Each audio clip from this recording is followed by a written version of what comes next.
Here we will discuss Module 5 of Operating System, Storage Management. And in this module, we will be concentrating on our secondary storage device, that is hard disk. And this module gives an overview about the file management. So first we will see what is a file. File is a named collection of related information that is recorded on secondary storage device, that is hard disk. And this file is the smallest allotment unit of your secondary storage. That means data cannot be written into the secondary storage device unless they are within a file. So we are reading and writing data from hard disk in the form of files. And there can be different types of files. Files can be either program files or data files. And program files itself can be either source file or object file.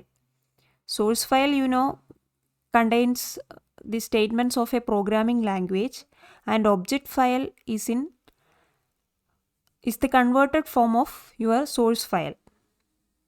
And data files can be either numeric files, text-based files, or binary files. And the contents of a file is defined by its creator. So in short, files can be different types: text files, source files, binary files, executable files, etc. Text file is basically a sequence of characters.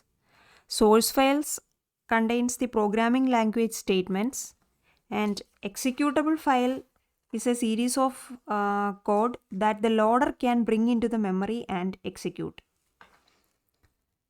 So next we will see the attributes related to file. The first important attribute related to a file is the name. Every file will be having a name which is in human readable format. A name is usually a string of characters.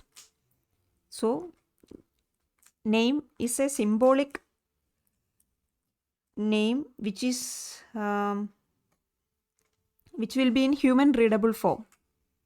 And next attribute is identifier. Identifier is usually a number which is used for identifying the file within the file system, and it is in non-human readable form. Next is type. Type information is associated with every file. So we need systems that support different types of files, such as text files, program files, executable files, etc. Then next attribute is location attribute, and it gives the location of the file on that device. Next one is size attribute, which gives the current size of the file in bytes, words, or blocks. Next one is protection attribute. Protection attribute is used to specify the access rights, such as who all can read the file, who all can write, and who all can have the permission of executing the file, etc. Then last attribute is time, date, and user identification. This data is used for protection, security, and usage monitoring. And this information is kept for file creation, last modification, last use, etc. This is an example of a typical file attribute. Here you can see the kind of the file, text document, then size of the file in bytes, then the location of the file, file created date, modified date, then last opened, then sharing and permission, etc. Next we will see different operations that can be performed on file. Operating system provides various system calls to create, write, read, reposition, delete, and truncate file. First operation is creating a file. For creating a file, two steps are necessary. First, space in the file system must be found for the file. And second, an entry for the new file must be created inside the directory. Second operation is writing data to file. For writing data to file, we will make use of a system call, and this system call will specify both the name of the file and the content to be written into the file. System must keep a write pointer for pointing to the location in the file where the next write operation is to take place. And this write pointer must be updated whenever a write operation occurs. Next one is reading data from file.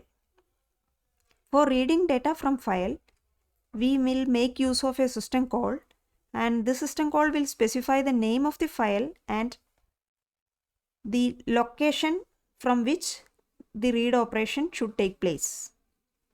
And system will keep a read pointer to the location in the file where the next read is to take place. And both this read and write operation can use a current file position pointer.